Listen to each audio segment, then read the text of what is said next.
Hello everybody, and welcome back to the Star Wars Expanded Universe, never done by Disney, or Lucasfilm, whichever way you slice it. Legends. Today I have for you The Golden Age of the Sith by Kevin J. Anderson comic series. I also have the first two stories in the Lost Tribe of the Sith collection, and then The Fall of the Sith Empire, continuing off the Golden Age of the Sith, also by Kevin J. Anderson, and then of course stories 3 and 4, which are all kind of connected together in the Lost Tribe of the Sith, of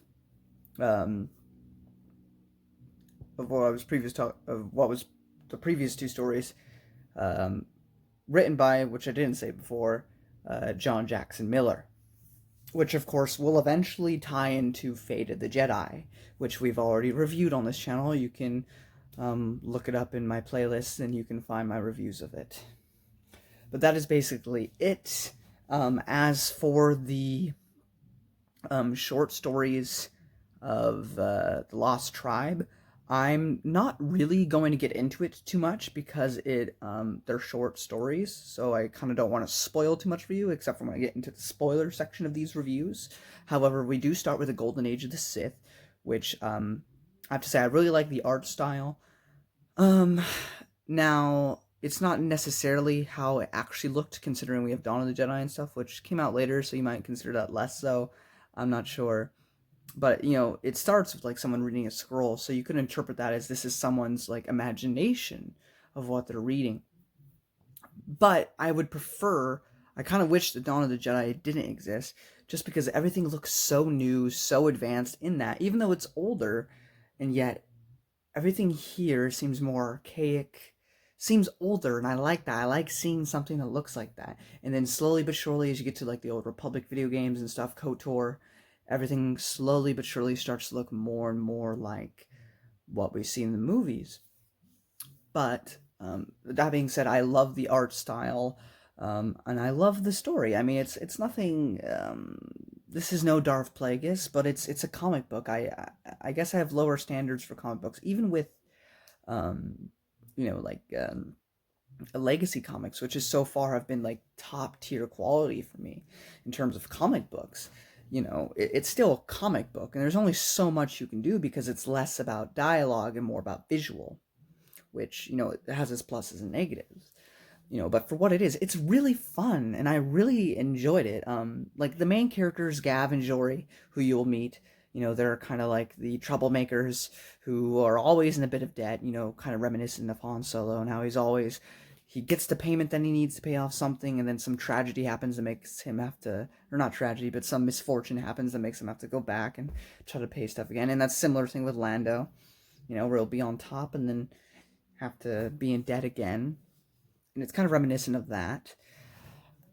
They're fine, they're serviceable, they certainly didn't stand out to me. The big star of the show for me of these comic books were Nagasato, the Sith Lord. I enjoyed him. I thought he was fun. But basically, Gav and Jory, they are in a lot of debt, and they want to go make a big score, so that way they can get out of that debt. They meet they're working with the nicest Hutt in the entire universe and time and space. He's the nicest Hutt. He's not like sunshine and rainbows, but considering every other Hutt we know of, he's really nice. So they steal their ship. They make a random hyperspace jump because they get attacked by pirates and stuff. And they come upon the world Korriban. We know a whole lot about Korriban, don't we? And they meet the Sith. And of course, Sith hijinks ensue with internal political struggles, infighting to reach the top, using Gav and Jory as a means to get ahead.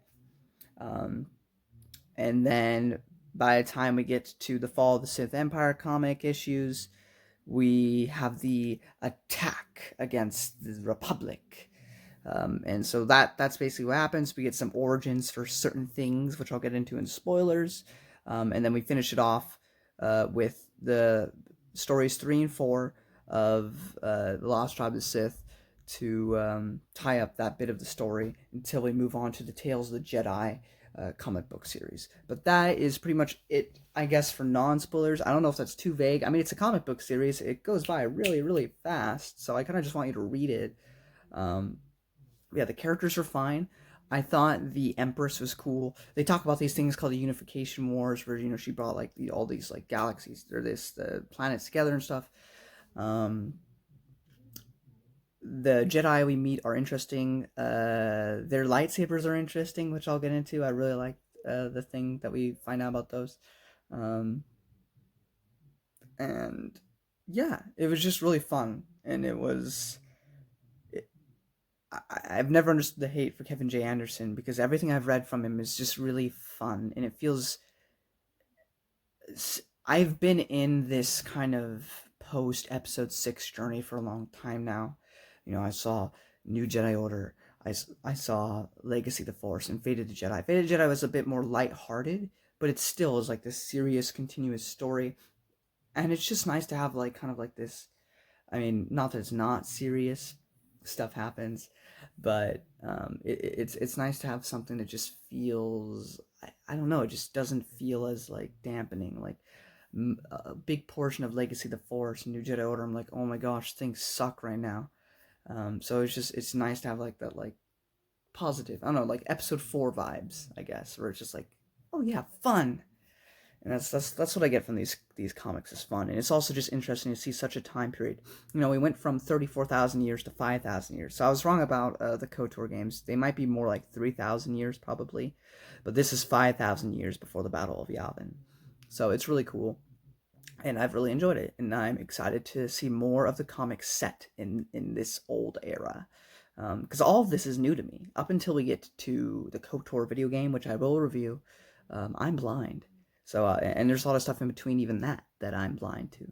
So I'm excited to see what the future holds. I'm excited to see more of these Tales comics, and I hope you'll join me in those journeys. If you don't wish to be spoiled on anything, now is your time to leave off. If you are a veteran of the Star Wars expanded universe and you just don't care about spoilers, come join me. It's not going to be very long, but just some things I wrote down about these comic book issues and these short stories. So, starting with the Golden Age of the Sith, we have issue 0. We find out 5,000 years before the Battle of Yavin, of course. We learn there's a very small section where we get a little tiny box. We learn about the first great schism. There is, as far as I know, there are no actual stories revolving around this. There are only reference books and stuff and stories that mention it, but no actual story to view it from. So as far as I understand it, the Jedi that we meet 34,000 years ago, they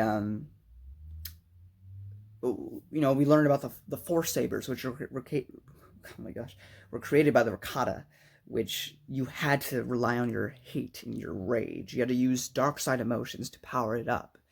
At some point, which is kind of undefined, the Jedi decided we don't want to use that, but some of the other Jedi were like, no, let's keep using this stuff, and it created conflict. And so it began a war, a kind of civil war amongst the Jedi, which would eventually lead to the creation of the Sith as we come to know it, and the Jedi, just normal Jedi as we've always known it. And so that is a thing that happens leading into before this. And then we get to meet Gavin Jory, learn a little bit about them. We learn about Empress Tita, who's the Empress of the, kind of like how Emperor Palpatine would become the Emperor. We get to see Gavin Jory's parents, who were in the war. They were like supply people, and they got blasted out, so they become orphans. And then that's basically it for issue 0. Issue 1, we get reintroduced again to Gavin Jory. They get they get into trouble with some pirates or whatever, and they're in debt and all that, and so they steal their Starbreaker 12 ship and make that hyperspace jump that I mentioned in non-spoiler, which takes them to Korriban, which leads into issue 2. And then the Jedi from hyperspace save Gavin Jory. That's before they jump to hyperspace because there were pirates attacking them. And then the Jedi ancient were banished, and that's what created. This is just stuff that's mentioned. The Jedi ancient Jedi were banished. Those would become the Sith. And we get to see the Republic of old, which was really cool. It does look a lot different from how we know it, and I just really like the kind of like ancient looking, panels. In the comic book, we get to see, everything look kind of older, which I prefer kind of over how Dawn of the Jedi looked. We get to see Marka Rognis' spirit and talks about how the Sith Empire will fall, but it doesn't specify how it would fall. Which I don't think we have any stories of Marka Rognis, but he's a cool looking guy, I guess. We get to issue 3. I just want to mention Ziost, because Ziost has been in so many stories. It was in Legacy of the Force and so many other things, so it was cool to see Ziost in visual form. Even though we didn't get to see much of it. Then some Nagasato's plan we get to figure out, because at this point, sorry, I didn't write too many notes. Like I said, the comic books are shorter. But now Gavin and Jory are here. They're on Korriban and stuff, and now they're on Ziost, but they've been captured. And Nagasato, of course, being awesome Sith that he is, decides to come up with this brilliant plan to blame the attack on some of his own people on them, because he's trying to do like this, internal like struggle political thing to get people on his side so he can go back to where Gavin Jory came from and attack Coruscant and stuff, because Ludacrash, who's this like rival of Nagasato, he just, he's like, keep with traditions, stay here, we're safe here, let's keep to it. Nagasato, being Sith as Sith can be, it's like, no, ambition, we gotta expand, we gotta do this, otherwise it's gonna become stagnant. I love that. I love how the Sith constantly, like they have their freaking internal struggles and stuff, because that's just the way of the Sith. Like, you have to betray your people in order to advance, and I think Nagasato looks cool. Issue 4, I just like that they go to the Senate building, and of course, I know the Senate building from the prequels, but in this, it kind of looks like, I don't know how to describe it, like Rome or old plays, like with William Shakespeare, like where you have like the stone columns around, right, and like a little thing in the middle where you would talk and stuff or perform a play. You get what I'm getting at? It looks like that, and it's really cool. I just think it's cool. What I absolutely love, though, there's on a panel, Nagasato is talking about his plan and stuff, and he says, loyalty can't be bought or forced; it must be earned. And it's just like, hey, look, a smart Sith. We're gonna be talking about the Lost Tribe, and like the stories are okay, but like as I said before, you get to Fate of the Jedi, and it's like they're like cartoon villains, like they seem so stupid. I don't know, like. This is stuff I love, Then we're gonna, I've already reviewed Darth Plagueis and stuff, but like all the stuff going on behind the scenes and the planning and the plotting, I love it, and I love that because it's such a smart thing.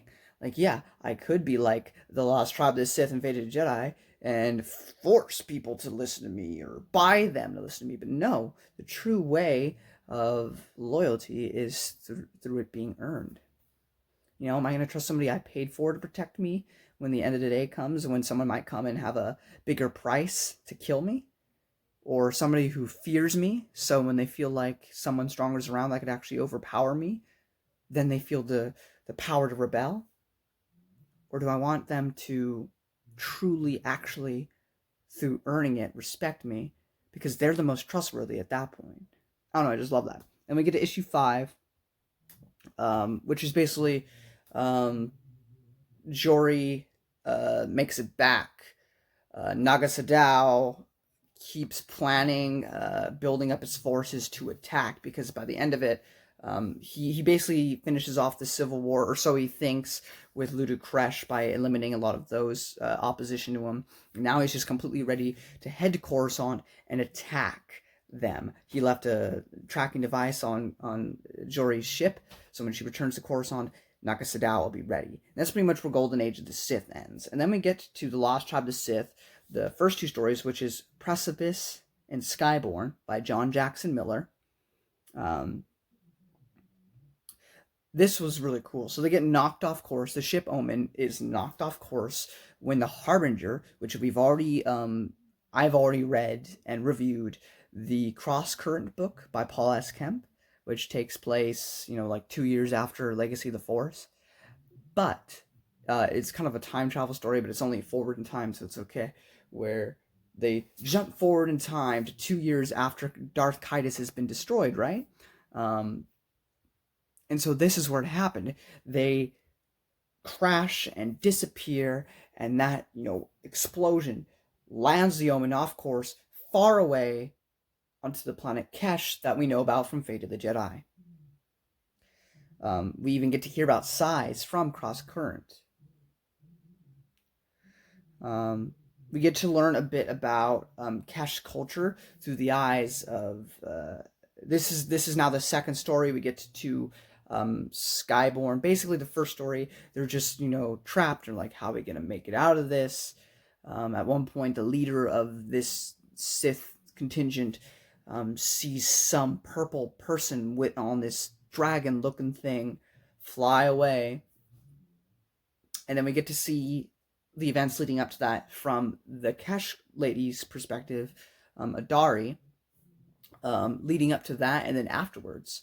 The thing that's interesting is that she seems to not give a crap about her kids, because with this culture, she kind of married this guy just because that was a smart idea politically or whatever. She's well off now and everything, but she does not give a crap about her kids because she thinks her kids are idiots, just like her husband that is now dead because he fell off of his sky thing and died or whatever. So that's interesting. And we get to learn a bit about, Kesh's culture before the Sith came and messed with them. But then, Adari's being a typical atheist. She's talking to her leaders, telling them why it might not be this, because they see the ship crash and like, well, there's nothing else. There's only our planet or whatever, And so she goes out, sees them, and eventually communicates with the Sith. And she's able to convince her people that the Sith are actually the gods, the Skyborn that they believe in, and that allows the Sith to start integrating into their culture. And we'll continue those stories with 3 and 4 as we get to it, but that's basically the second story, Skyborn. Then we get to Tales of the Jedi, The Fall of the Sith Empire by Kevin J. Anderson, issue 1. Jory makes it to Coruscant, but it's bad news bears because no one believes her. No one believes her about the Sith Empire that is coming. No one gives a crap about her. It's not that the government's necessarily corrupt. They just, they have a lot on their plate, and all the evidence is seemingly stacked against her, so why would they believe her? The Sith squabbles are over as Nagasato, finally prepares to enter the Coruscant area. Issue 2, the Sith are still preparing, like they're making their way, but they're, just getting... This is more about Jory on Coruscant and stuff. Finally, in this issue, Jory convinces the Empress. She kind of gets sent off to this mining place for a bit, but she escapes there, goes straight to the Empress herself, and convinces the Empress. And lots of the Sith fleet, when they get to Coruscant, are going to be illusion, because Nagasato is going to be using force battle meditation to make it seem as if there's more enemies than there actually is. And we get to issue 3, War. That's basically it. There's just war. And the only nice Hutt gets killed. We get to issue 4. Sadow's basically, I mean, I don't want to spoil. I mean, if you're in here, then you've already been spoiled. But it's a short issue. There are confusions amongst Jory and her brother Gav on what was going on. Right, Gav was also helping Nagasato, and so he runs away. And because of what Gav does, Sadow's illusions fail. And then Gav sacrifices himself. The Empress and Jory follow Nagasato. Nagasato is attacked by Lord Kresh, who didn't die. He faked his death and fights Nagasato, but Nagasato survives that encounter and defeats Ludo Kresh once and for all, actually killing him and his forces. But then, right after that, the Republic shows up, and Nagasato is just having a bad day. Most of his army gets wiped out, only a few remain, and he makes it out alive. But they're too far away. The Republic forces retreat back home with a victory. I mean, I guess they don't really retreat, but they're like, it's not worth it. There's only one ship left. Just run away, go back home. And so Nagasato is left by himself. Of course, where does Nagasato... sorry, before I get to that. And then as we cut back to Coruscant, the Jedi that are there are turning off their lightsabers, and they say that they're turning off their power packs, because at this point in the timeline, they need power packs to power their lightsabers, which I just thought is really, really cool. More primitive form of the lightsaber. Because again, the way it works, and it's not a contradiction, with the Force sabers, they had to use the dark side, and a lot of Jedi did not agree with how heavily they had to rely on that just to use those weapons. And so the only things we really know is that they would use normal swords imbued with the Force, because otherwise it would just like slice off the sword, so they could fight the Jedi that were deciding to use the dark side more. Right? But now they've gotten to the point where they can make lightsabers, but it requires these power packs, and I just think that's really cool. Then we see that the Jedi, like historian guy that we've kind of been following since the very beginning, he plans for a Jedi library on Ossus, which is really cool, because Ossus is a place that will be seen many, many times along with many other planets, but we'll see it as far into the future as the Legacy comics, so it's just really cool. And then, where does Sadow reach? He reaches the planet Yavin. And where do they decide to depart to rebuild? Yavin 4, one of the moons of Yavin. Yavin 4, one of the most pivotal locations ever. It is what the entire Star Wars timeline is named after, before the Battle of Yavin, where Luke destroys the Death Star, and after that. And that is just so crazy that is in here. I mean, we already knew this because of stuff like the Jedi Academy trilogy, where there's these, ancient temples and stuff. Where do they come from? Nagasato. And so it was really cool, because this is such an important place in Star Wars Expanded Universe. To have that be there is really cool. Then we get to the Lost Tribe of Sith. We go back to the Lost Tribe of Sith book, and we read the 3rd and 4th short story, Paragon and Savior. In Paragon, we learn about this mysterious plague that is killing off the Kashari people. As always, Sith being Sith, we learn that there's multiple stages of things going on here, right? So, one of the last remaining Sith people, like actual Sith, not the religion Sith, the race, he goes to check out one of these, outlying villages, and discovers, with his biological agent thing that he has, that it kills Kashari. But only did that on the one place. And then we also find out that Sayal, which is like the wife of the main Sith dude, Kresh, I think is his name. I might be getting that wrong. But she actually poisoned the water supply to start killing off not only the Kashari, but everyone else. So that way her husband would think that it was him doing it. Because she was like, look, you guys are dying off. You're not going to survive. Survival of the fittest. The humans and the Kashari are the next stage. That's where we got to go. So she decides to just wipe out the rest of the Sith race on that planet. And so it's just like this multiple conniving, the Sith guy was doing one thing, she was doing another, and then we have a Dari, because this is like, I don't know, 5 years, 10 years later after, the last 2 stories we read, and now we also have a Dari who she's manipulating events to try to make things happen as well, and it's all just this jumbled thing. And so, that's pretty much story 3. We get to story 4, which is Savior.